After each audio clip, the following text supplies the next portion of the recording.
क्या राम भगवान कभी एग्जिस्ट ही नहीं करते थे? क्या रामायण और महाभारत ये एक फिक्शनल स्टोरी है? ऐसा कहा जाता है कि लाइफ में कोई भी समस्या हो उसका जवाब आपको भगवत गीता में मिल जाएगा। लेकिन क्या ये सारी चीजें साइंटिफिकली जस्टिफाई की जा सकती है? क्या सच में हमारी हिस्ट्री में ऐसा कुछ हुआ था या नहीं? Watch this video till the end as we uncover the truth behind all these things.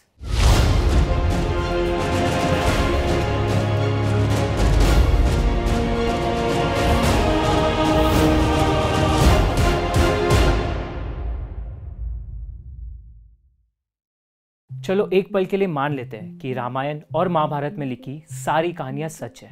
लेकिन यहाँ पर भी एक बड़ा सवाल खड़ा होता है कि जिन पोएट्स ने इन दोनों स्क्रिप्चर्स को लिखा है, क्या उन्होंने सब कुछ अपनी इमेजिनेशन पर लिखा है या उनके पास पक्की इंफॉर्मेशन मौजूद थी? रामायण का एग्जाम्पल लेते हैं। According to our Hindu scriptures ऐसा कहा गया है that Ramayan happened between 600 to 700 BC and it was first written by Valmiki ji in 500 BC।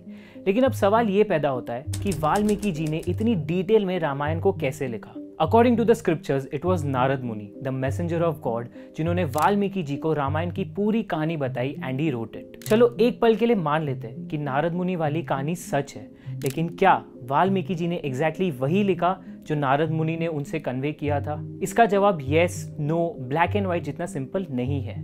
Author Nandita Krishna, who has done a PhD in ancient Indian culture, tells us that जो कवियों ने रामायण और महाभारत लिखी थी, they were at their core poets। उनका कहना है कि ये सारे पोएट्स काफ़ी क्रिएटिव थे।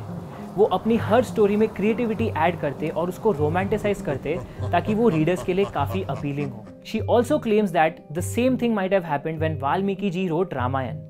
शायद नारद मुनि ने तो उनको सारे फैक्ट्स बताए होंगे, लेकिन there is a high probability कि वाल्मीकि जी ने उसी स्टोरी को बड़ा चढ़ा के लिखा होगा। Author Nandita Krishna says that Ram भगवान जो एक साधारण पुरुष थे, वाल्मीकि जी ने अपनी रामायण में उनको देवता का पर्सपेक्टिव दिया है।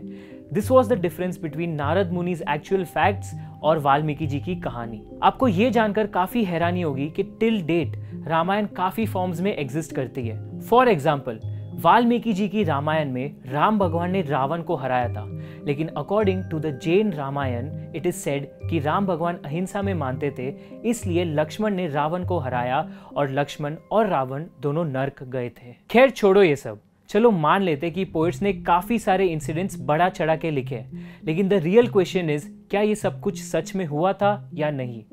Let's trace back all the things written in our Sanskrit scriptures। Ramayan में राम भगवान जहाँ भी गए थे वहाँ पे आज भी विजिट कर सकते हैं और रामायण में लिखे सारे ट्रेडिशंस आज भी आपको देखने मिलेंगे। According to Indian botanist, Ramayana में mention plants and animals geographically correct है और आपको आज भी वो वही देखने मिलेंगे। एक बुक है plant and animals diversity in Valmiki's Ramayana जो इन सारी बातों को कंफर्म करती है। पंचवटी में जहाँ से सीता जी का अपहरण हुआ था, वहाँ पे वाल्मीकि जी ने अलग अलग प्रकार के पक्षियों के बारे में लिखा है, जैसे कि स्वॉन, पीकॉक और क्रेन। ये सारे स्पीशीज आज भी आपको गोदावरी के तट पंचवटी में देखने को मिलेंगे।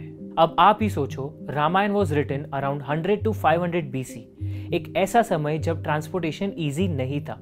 लेकिन ऐसे समय में पूरा इंडिया ट्रैवल करके जड़ी बूटियों और ट्रेडिशंस के बारे में लिखना, और वो भी 100% एक्यूरेसी के साथ, साउंड्स नेक्स्ट टू इम्पॉसिबल। लेकिन according to our Vedas this was possible because of Narad Muni. तो अगर हम इस पॉसिबिलिटी को मान ले तो दूसरी सारी पॉसिबिलिटीज जस्टिफाइड लगती है। But who told this is a myth? Okay, तो ये सब जानने के बाद इट फील्स लाइक कि यार रामायण और महाभारत हुए तो होंगे, लेकिन शायद इन पोएट्स ने इसको बड़ा चढ़ा के हमें बताया होगा एंड विद टाइम इन कहानियों में काफी सारे चेंजेस भी हुए होंगे। लेकिन इसको पूरी तरीके से झूठ कह देना, ये किसने कहा? किसने हमारे दिमाग में ये आइडिया डाला कि ये हमारी हिस्ट्री नहीं लेकिन एक मिथ है? ऐसा किया ब्रिटिशर्स ने।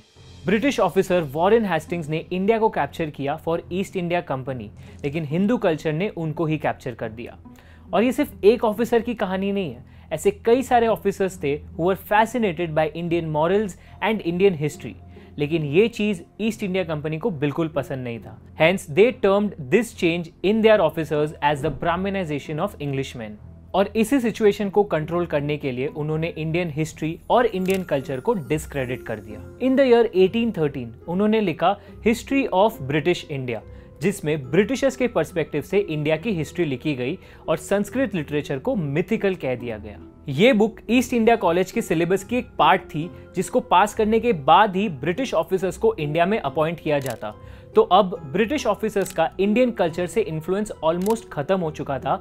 इनफैक्ट वो इंडियन कल्चर को काफी नेगेटिव तरीके से देखने लगे। पर यही नहीं, असली प्रॉब्लम तो तब शुरू हुई जब same syllabus Indian schools and colleges में इंक्लूड होने लगा और हम इंडियंस को ये सिखाया गया कि हमारे सदियों पुराने स्क्रिप्चर्स फेक है। तो क्या सही है और क्या गलत? इसके पहले कि आप किसी भी कंक्लूजन पर जाओ, एक और चीज पर नजर डालते हैं। ऐसा लगता है कि सिर्फ ब्रिटिशर्स ही नहीं, लेकिन नासा भी इंडियन एंशिएंट कल्चर से काफी इंस्पायर्ड है। नासा में जो टेक्नोलॉजी उनके रीसेंट स्पेसशिप्स में यूज की जा रही है, वो हमारे देश में 500 BC में यूज की जाती। जी हाँ, 500 BC। सारे संस्कृत लिटरेचर्स में लिखा गया है अबाउट विमानास, जो मर्क्यूरी की एनर्जी से पैदा होकर फ्लाई किया करते थे। और यही सेम टेक्नोलॉजी नासा ने आज अपने स्पेसशिप्स में भी डेवलप करना स्टार्ट कर दिया है। सिर्फ यही टेक्नोलॉजी नहीं, बल्कि जो स्पेसशिप्स हम आज बनाते हैं उनका शेप भी हमारे पुराने विमानों से सिमिलर है। दैट मीन्स हमारे पुराने स्क्रिप्चर्स में मेंशन्ड विमान भी फिजिक्स एंड एरोडायनामिक्स के बेसिस पर ही बनाए गए थे। अगर आपको ऐसा लगता है कि हम ये सब बातें आपको यूं ही कह रहे हैं, तो होल्ड ऑन। अभी रिसेंटली यूनिवर्सिटी ऑफ कैलिफोर्निया में एरोस्पेस इंजीनियर ट्रेविस टेलर ने एक एयरक्राफ्ट मॉडल बनाया है which was inspired by the Sanskrit books written in 500 BC। जब उसका एरोडायनामिकली टेस्ट लिया गया कि वो उड़ सकता है या नहीं, the results were positive। वो उड़ सकता था। इतना ही नहीं, one of the greatest scientist Albert Einstein, जिन्होंने थ्योरी ऑफ रिलेटिविटी को प्रपोज किया था इन 1905, उनके इसी थ्योरी को भगवद गीता के चैप्टर 8.17 में एक अलग तरीके से लिखा गया है। आइंस्टाइन की ये थ्योरी ये सजेस्ट करती है कि दो चीजों के बीच में ग्रेविटेशनल फील्ड के डिफरेंस होने के वजह से टाइम स्लो हो जाता है। इसका परफेक्ट कॉन्सिक्वेंस है टाइम डायलेशन और what we saw in the movie Interstellar. That is कि डिफरेंट प्लैनेट्स पे टाइम डिफरेंट स्पीड से चलता है। मान लो अगर अर्थ पे एक दिन बीत रहा है, दैट डजंट नेसेसरीली मीन कि सारे प्लैनेट्स पर एक दिन बीत रहा है। और हैरानी की बात यह है कि हमारे गीता में भी सेम लिखा गया है, by giving an example that Brahma's one day is equal to 1000 years on earth। तो जब सारे दुनिया को इसके बारे में पता चला, हम इंडियंस को ऑलरेडी पता था, क्योंकि Gita was written around 200 to 400 BC। Anyway, इन सारी चीजों का discussion with respect to Indian history तो ठीक है, लेकिन what about the other parts of the world? दोस्तों, सिर्फ इंडिया में ही नहीं, लेकिन इंडियन हिस्ट्री के बारे में बाकी काफी सारे देशों के लिटरेचर में भी कहा गया है। एक प्रोमिनेंट ग्रीक हिस्टोरियन मेगास्थनीज ने अपनी एक बुक इंडिका में ये लिखा है कि चंद्रगुप्त मौर्य श्री कृष्णा के वंश के 138 राजा थे। सिर्फ यही नहीं, बल्कि ग्रीक और इंडियन दोनों हिस्ट्री में काफी सारे गॉड्स के डिस्क्रिप्शन सिमिलर है। For example, Greek god Zeus and Hindu god Indra, they are the king of the gods in their respective literature, और उनके वेपन्स भी सिमिलर है, थंडर एंड लाइटनिंग। जैसे ग्रीक में एक्किलीज और हिंदू के कर्ण में काफी सारी सिमिलैरिटीज है, वैसे ही दोनों लिटरेचर्स में भी काफी सिमिलैरिटीज है। क्या ये सब एक कोइंसिडेंस हो सकता है, या फिर वाकई में ancient Indian history existed and बाकी कल्चर्स ने इसके बारे में लिखा? तो दोस्तों, ये थे कुछ perspectives about our cultures and our scriptures. तो अब आपको पता है कि वक्त के साथ कैसे इन टेक्स्ट को मॉडिफाई किया गया, कैसे ब्रिटिशर्स ने सोशल इंजीनियरिंग के थ्रू हमारी थिंकिंग को चेंज करने की कोशिश की, और हम इस फैक्ट को गलत प्रूव नहीं कर सकते कि हमारे बुक्स में कुछ ऐसी बातें लिखी है जो साइंस ने अभी अभी ढूंढा है। अब ऐसे में आपका क्या कहना है? इतने सारे कनेक्शंस होने के बाद भी can Indian history be called a myth, या फिर ये सब एक बहुत बड़ा कोइंसिडेंस था? मे बी ये वीडियो ने आपका परसेप्शन चेंज कर दिया हो, या maybe it has made your belief even stronger about our culture. Let us know in the comments and do not forget to subscribe.